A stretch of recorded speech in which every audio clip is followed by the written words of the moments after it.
spirituality here at Asia Torah in the old city of Jerusalem overlooking the Temple Mount. Please join YomTovMediaClub.com.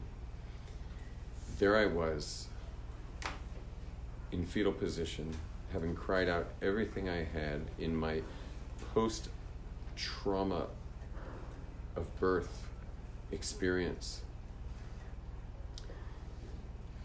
And I didn't need to mountain bike for 3 months straight, which had never happened to me before. There was something that I came out of that cry with, that post-birth separation moment. And that was loving connection. Like, that's all I want is loving connection. It's all I need is loving connection. Anything else I do is just hoping to get it, and maybe it's some kind of counterfeit, like attention. You know, attention is the counterfeit of loving connection. Did you know that?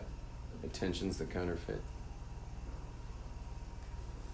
Think about it. Everything a woman does, or everything she wears, anything that might get that attention might somehow, maybe she could transfer it ultimately to loving connection.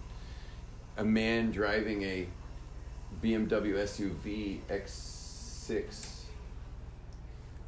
is really in the counterfeit of it, because in that case it's extra counterfeit, because you start living an exclusive life. You wind up excluding all the loving connection from your life. So, not to mention the amount of work you have to do is the sacrifice of one's wife and children's loving connections. So, but in the end, if everyone looks at their life, if they get honest, they would consider that they've been going for the counterfeit of loving connection.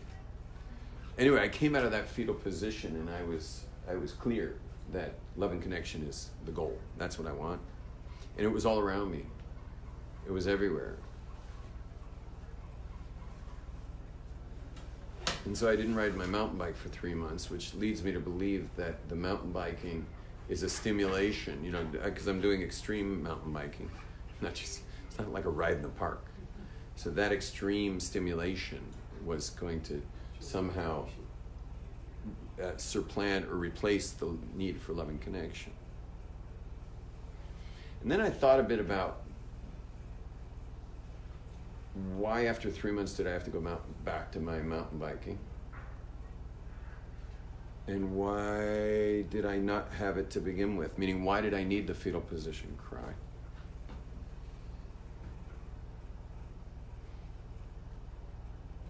And I'll share with you something very deep about connection, and that is that there's a book out there that you might want to check out. I forget who wrote it.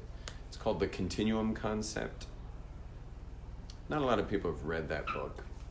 It's called The Continuum Concept. And it was written by an anthropologist, a woman who had a theory that just like the development of the baby's gotten continuity from conception all the way to birth, that baby that has spent the last 9 months in total connection,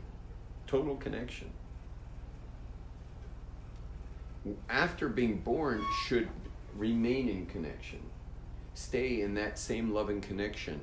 Okay, not the same as being in the womb, but as close to it. You want to recreate it as much as possible to keep that so that there's no real break in the connection.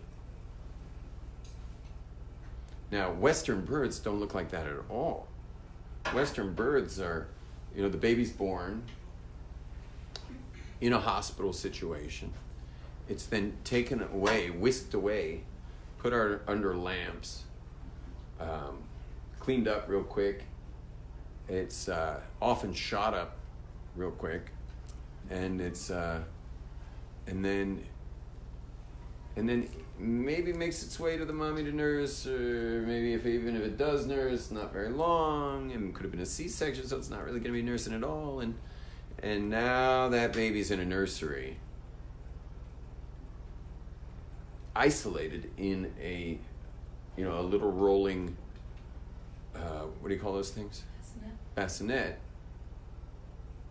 In a controlled temperatured room with fluorescent lights on it, in a room filled with babies that there's no way that a couple nurses, three nurses in there are going to be able to take care of. And And that's the baby's situation until it finally comes to and screams its bloody head off in full isolation. And of course, everyone believes it's hungry. That's the whole, especially if you're Jewish or Italian. So it's clearly hungry, but no one realizes the hunger is an emotional thing. Hunger is emotional. You can feel hunger pains, but they go away eventually. You notice by the end of Yom Kippur, you're not as hungry as you were when your stomach was ready to actually have something hit it, like around mid-morning. That's when it's kind of bad, because it's like your body's just like, hey, where's the food?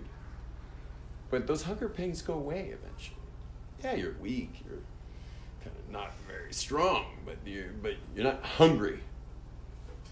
And how many of us have, at the end of a 24-hour fast, even in the Tisha B'Av fast in the middle of the summer, when it was finally time to eat and drink, you gave it another few minutes, not a big deal. Hunger is not physical.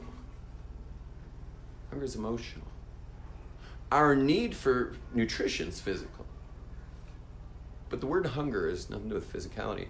And it might be good for all of us, especially those of us who are trying to watch our intake, and our relationship with food needs a little fixing, is to recognize that hunger is emotional. It's not physical. Yeah. How do you tell the difference? Well, your stomach will growl when it's time for intake. Mm. Until my stomach growls, I usually will not eat. Once in a while, I know I'm going out for hours, and I will not be around food. And we don't have Power Balls at the time. We have raw food. We have a whole containers of raw food Power Balls that my wife and daughters make that are superfood foods. It's date-based. You make them into little balls, you pop them in a little bag, and stick it in your pocket for the day. But sometimes we're out of Power Balls, and I might eat a little preemptive food. This morning I did. My wife made a delicious oatmeal with nuts and berries and stuff, and I was teaching a lunch and learn in this building, but I had a feeling I was going to be doing the teaching and they were going to be doing the lunch.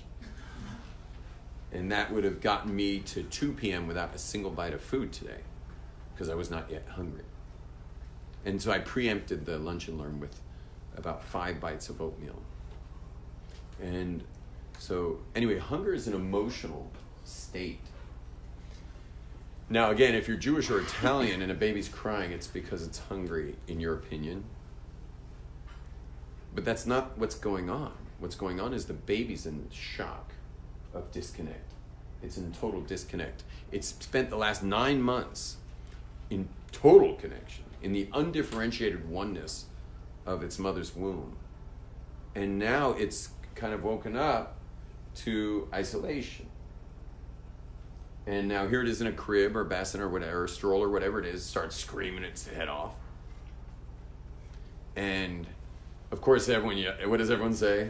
The baby's hungry. And then what do? They take the baby to the mommy, or the mommy takes the baby, and then she stuffs it with warm, sweet milk while WhatsApping, whatever she's up to.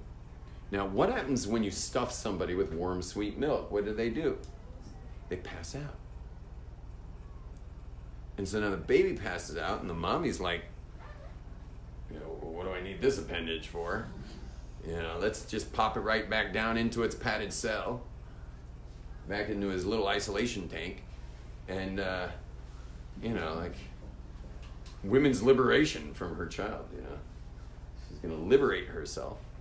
And there goes the baby back into its isolation, and she's back at work until screaming away again, and baby must be hungry. No baby's ever been hungry. They just don't have that. We've been hungry because we're the ones who need the loud music and the drugs and the alcohol and the fast driving and the crazy relationships and. But we're messed up, and in the book, The Continuum Concept, she believes we're messed up because of that separation. That it's called the continuum concept, but our continuity was broken up through sporadic connects and disconnects, connects and disconnects. Connect to the mommy, pass out, disconnect. Scream in isolation, in loneliness, brought back, connect, pass out, disconnect. And so the theory is that the reason your relationships are the way they are, like accordion relationships, where it's like, you know what an accordion is, the music accordion? So your relationships are like an accordion where you know, he says, I love you, and she says, I love you. And then of course, most people, because of this disconnect, would rather want love than have it. And that's a very deep statement. I want you to think about that. Would you rather want love than have it? To the point where you sabotage relationships so that you can go back to wanting instead of having? But what happens is there's I love you, he says I love you, she says I love you, but I'm having an identity crisis having this connection because I'm addicted to wanting love. I don't know what to do with myself when I'm having it. And so therefore I must sabotage it in some way by doing something toward my spouse that's going to make it painful and hurtful. At which point he says, I hate you, and she says, well, I hate you. And the next thing they say is, I can't live without you, baby. I can't live without you. I love you, I love you.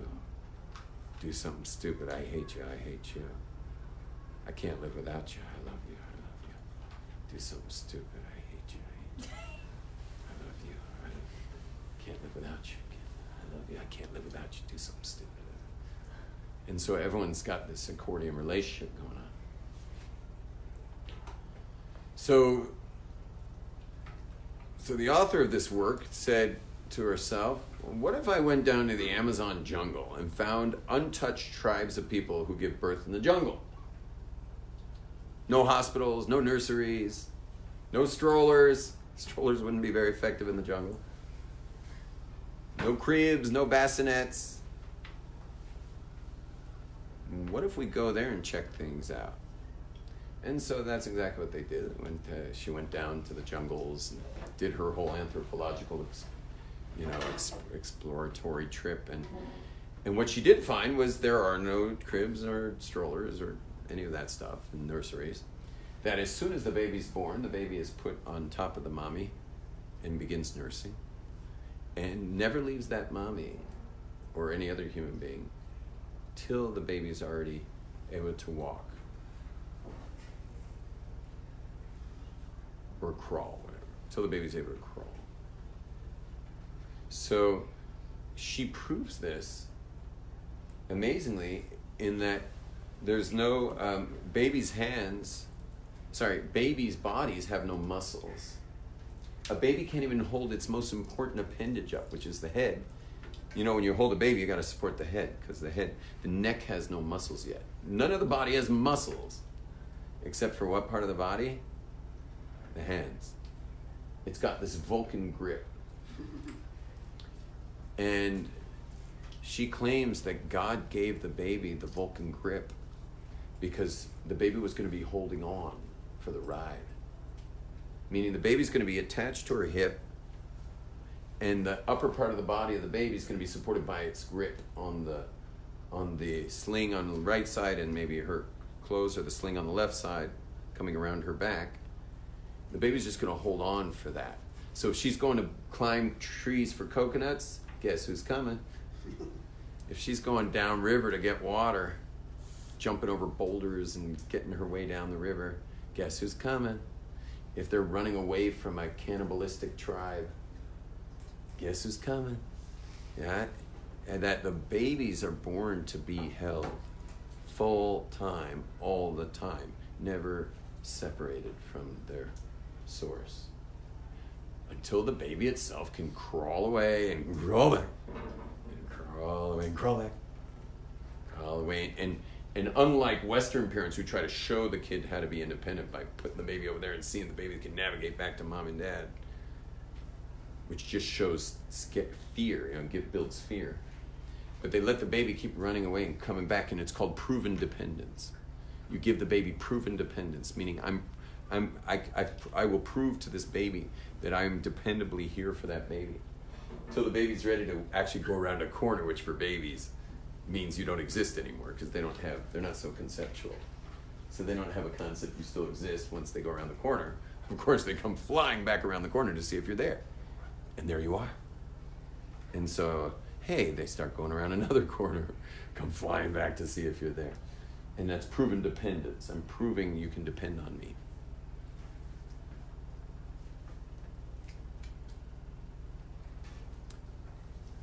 So they checked out these tribes as adults, and they noticed a couple things. One of the things they noticed was that there's no such thing as accordion relationships. There's no one there who would rather want love than have it. But they actually have it and have it and have it and have more of it and more of it and more of it. Like, the intimacy is very high in these tribes. They don't have this shoot yourself in the foot accordion thing going on. That's not part of life there. They also noted that adults, and even adult males, there were no daredevils. Which is an interesting thing, because this whole class is being taught by a daredevil. And I mean, I do things with skills and, you know, years and years of experience, but certainly a daredevil. Jenna and Jumpy. And after having a primal scream cry after birth and coming away with this realization that all I really want is love and connection, I didn't need to mountain bike for 3 months. And in these societies, men don't have those needs. And they explain the connection that when you're born holding on for dear life, you get it out of your system. It's just part of life. It's just the ride. And you're not protected the way we protect our babies. You know, there's a rawness to being an adult in the jungle, and the baby's part of all of that, and isn't looking for the raw stimulation of a precarious dance between chaos and order. I mean, think about me going over and we have a lot of ancient walls here on the trails, and sometimes the only way down the next chute is on a corroded old stone wall that's become like almost arched around, and you got an abyss on either side of you, nothing there, and that's chaos. But your concentration on the center of the wall riding, that's order. Or if I'm surfing, a wave is the ultimate expression of chaos. I mean, you've seen the white water. I mean, it's funny, order and chaos, because waves coming in perfect, they're exactly, the interval between wave is exact. When we have a swell in California, like the ultimate swell was like straight out of the west at an 18 second interval, or even more, but it was exactly 18 seconds between each wave. And that's a really good swell. And Israel, this interval, they're wind waves in Israel. We get them from storms in the Mediterranean, and so the intervals are more like 7-8 seconds. So it's kind of like a bathtub. You get tons more exercise in minutes, per minute, because you're just, every time you get out there's another one. In 7-second intervals, you're not waiting around much. But it's good because it holds a crowd well. When you have 18-second intervals, you got to kind of wait your turn to get in position for a wave. Whereas in Israel, there's just so many waves coming through that everyone gets their pick. But think about it, when that wave breaks into the white water, the whitewash, that's just total chaos. And think about a surfer inside the tube of a big wave. He's in order with chaos all around him. And if anything goes wrong, boom.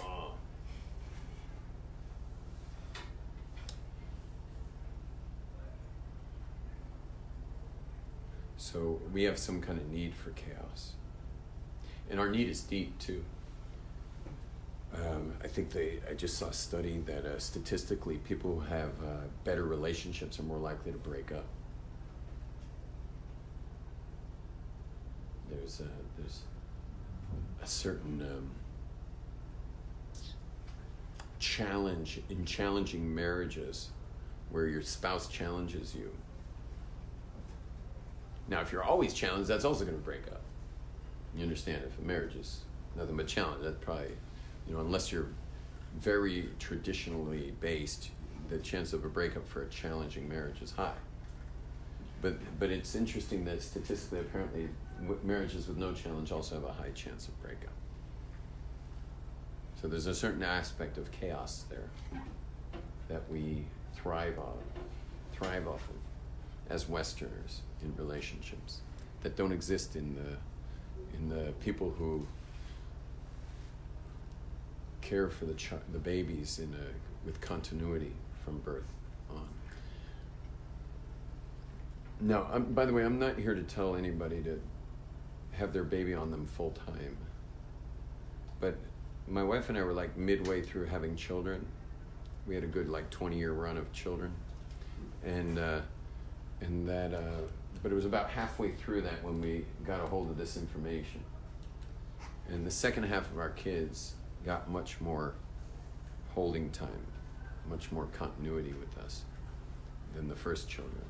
And I wonder, I guess we'll only know when there will be adults how that panned out for them. We'll see. Anyone have any questions at this point? I never break for questions, but I feel like this is the time.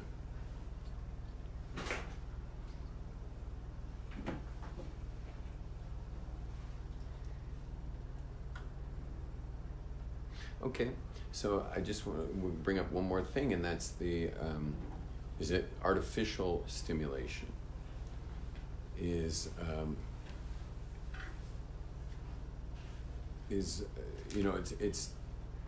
because I was talking about sports. There's also amusement parks and water parks and hang gliding and sky diving and there's turning our relationships into roller coaster rides. That's the stuff we were talking about. But there's also people who use opiates, narcotic type painkiller stuff for the pain of disconnect.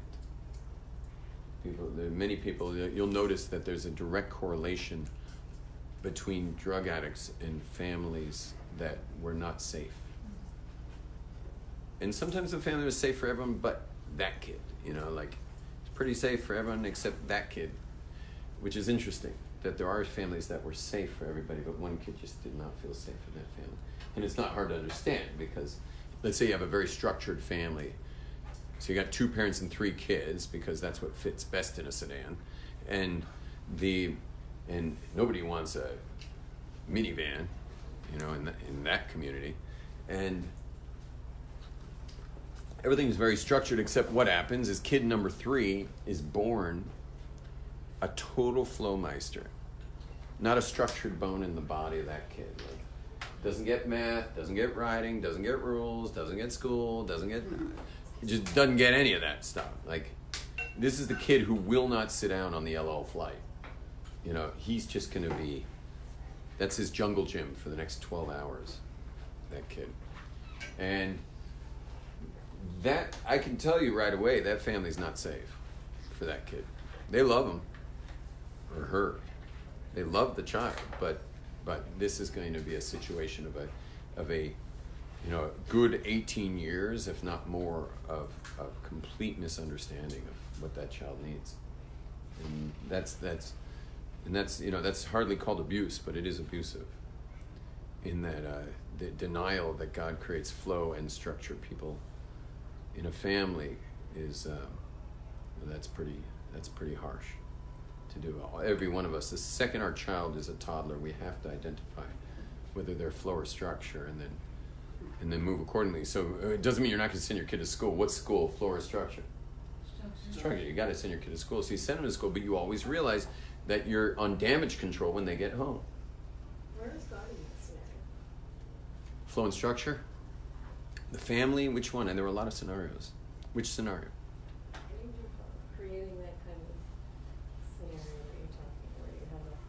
structure and you're putting a child into a flow chart, which is structure. Uh-huh.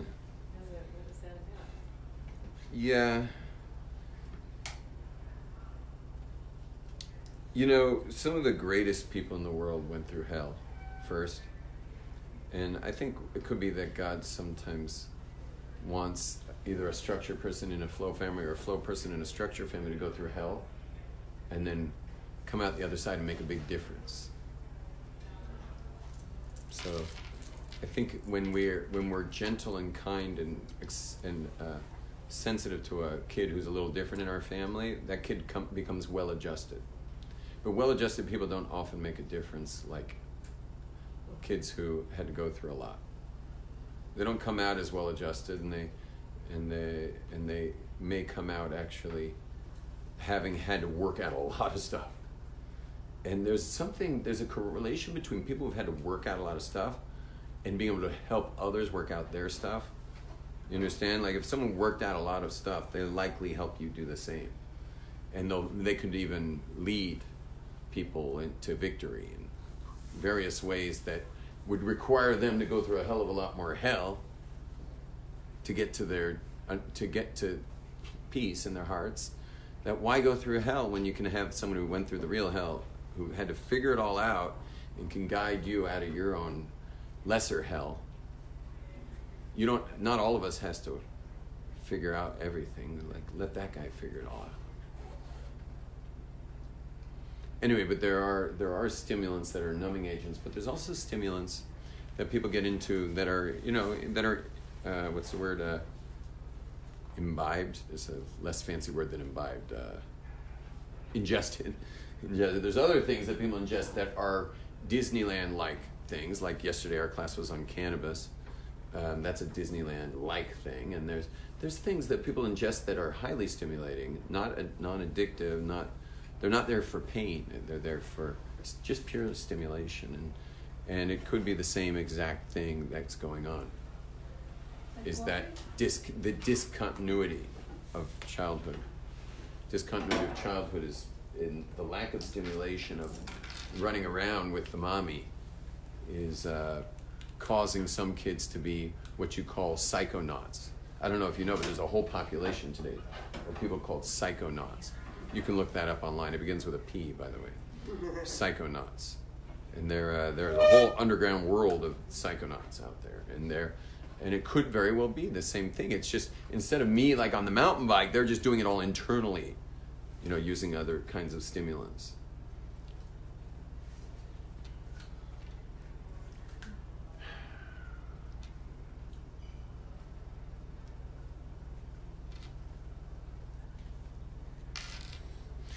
And so the mystery I'm going to leave you with is, because we're at 4 o'clock now, the mystery I'm going to leave you with is, can you hit the power button on the AC on your way out? Yeah, there you go. The mystery I'm going to leave you with is, feel how much nicer that is. That I didn't answer is, why after the 3 months, having realized that love and connection is all that there is and all that I want and all that I need, which took away all need for my sports, what happened after those 3 months? It went away. Yeah, it did go away. More endorphins. It did go away, and the stimulating came back, all the stimulation came back, meaning the external stimulation came back.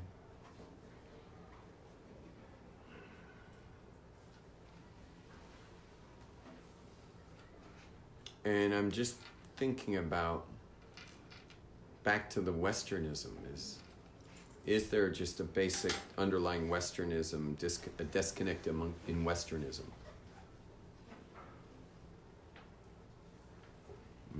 I don't know the answer. Right now I'm thinking about my narcissistic background. I grew up in a place where narcissism's not listed.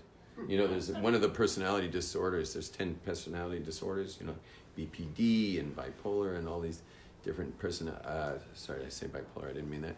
BPD and AD, not OCD, what? Yeah. Split personality, and Anyway, one of the personality disorders is called narcissistic personality disorder. Unless you're from LA, it's not a disorder. It is the order. And it's not a disorder, it's the order. And being a narcissist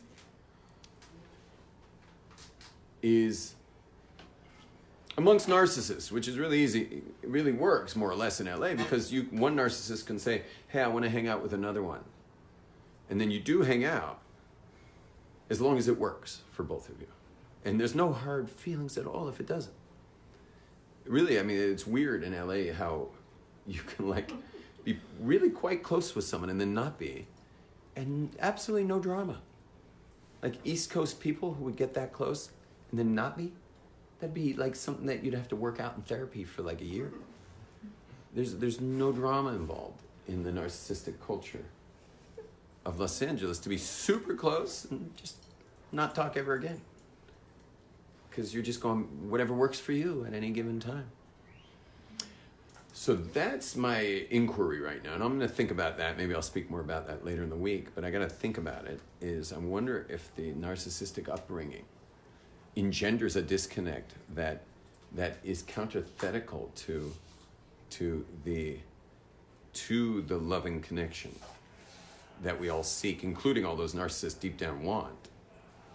But is there a part of us, if you've got that narcissistic background, that will nevertheless go back to pushing away, and I think about that. We all have it. We're born with a narcissistic background. Depends who and where. Not everyone was. We're born with it. This is all about me when you're a baby. Every single Oh, you mean born with it like that? Yeah, but social. You can socialize the all about me baby into being communal very quickly. The intensity of the East Coast people can also push you right back into what you're describing. Because it's a very deep, you're yelling psychosis, so, you know, I push you both. Yeah, I haven't lived in LA for 3 years, but I've been spending a lot of time on the East Coast. So I work mostly with the East Coast overly enmeshed people, really overly enmeshed people, especially in the Hasidic world where it's extremely enmeshed. Okay, gang, well, that's today's class. I'm not sure what it was all about exactly, but hope you all grew from it and learned something, and maybe all of us will need a little less stimulation today and maybe a little more connection with our loved ones. Will be on order now. Shalom.